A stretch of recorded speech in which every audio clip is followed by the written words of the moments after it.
नमस्कार, कैसे हैं आप सब? स्वागत है आपका धर्मा टेल्स पर।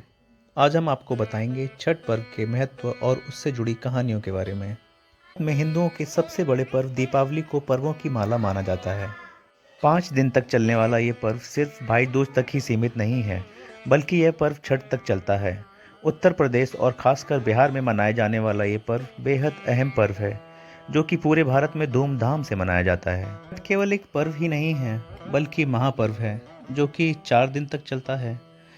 नहाने से, खाने से लेकर उगते हुए भगवान सूर्य को अर्घ देने तक चलने वाला यह पर्व अपना एक ऐतिहासिक महत्व रखता है।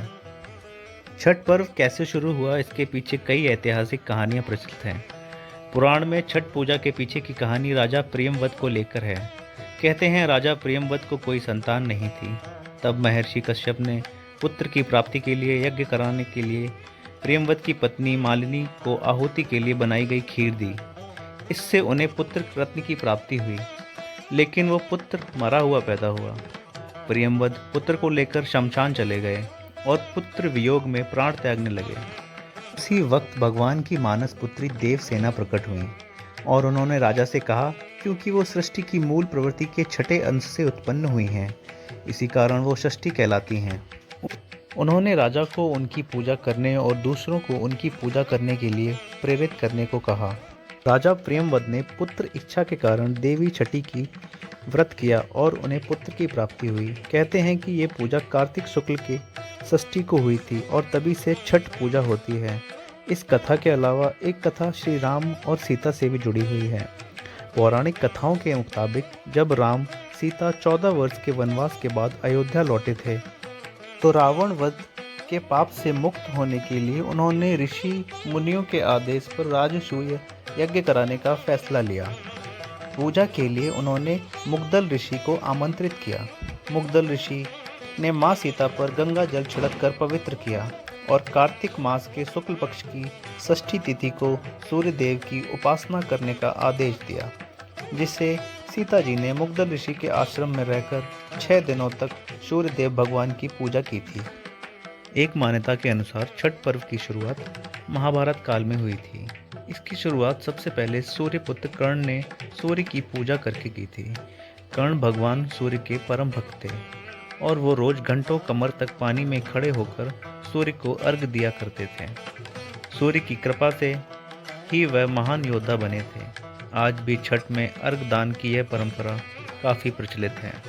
छठ पर्व के बारे में एक और कथा भी है। इस कथा के मुताबिक जब पांडव अपना सारा राजपाट जुए में हार गए थे, तब द्रौपदी ने छठ व्रत रखा था। इस व्रत से उनकी मनोकामनाएं पूरी हुई थीं और पांडवों को अपना सारा राजपाट वापस मिल गया था। लोक परंपरा के अनुसार सूर्य देव और छठी मैया का संबंध भाई बहन का है, इसलिए छठ के मौके पर सूर्य की आराधना फलदायी मानी गई है। 4 दिन की इस पूजा को किस तरह से करते हैं लोग?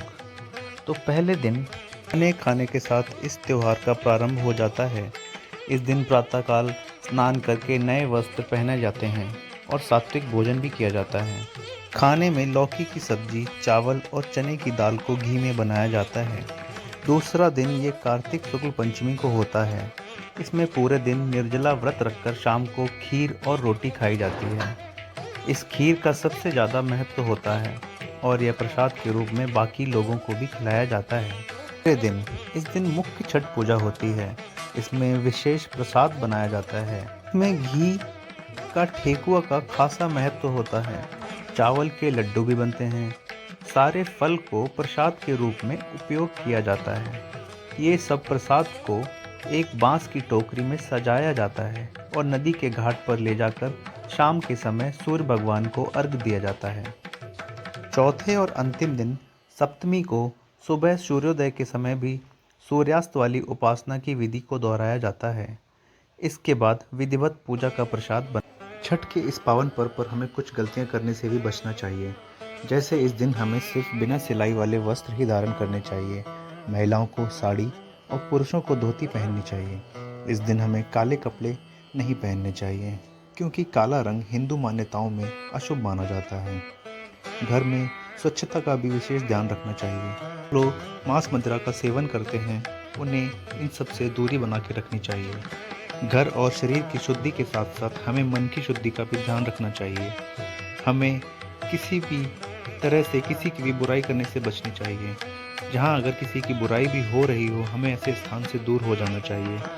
पूजा में इस्तेमाल में आने वाले सूप और बर्तनों की भी साफ सफाई का हमें बहुत ध्यान रखना चाहिए। इस दिन रात में बनने वाले ठेकुआ का भी विशेष महत्व है। तो ठेकुआ हमें घर के बने हुए गेहूं के आटे से ही बनाने चाहिए, ना कि बाजार से लाए हुए आटे से, क्योंकि बाजार से लाया हुआ आटा अशुद्ध माना जाता है। पूजा के संपूर्ण होने के बाद हमें ब्राह्मणों को दान करना चाहिए, जो कि हम विशेषकर भूल जाते हैं। तो चलिए मिलकर हिंदुओं के एक और पावन पर्व छठ को हर्षोल्लास के साथ मनाते हैं और उसे संपन्न करते हैं। और मिलते हैं एक नई वीडियो के साथ, तब तक के लिए धन्यवाद।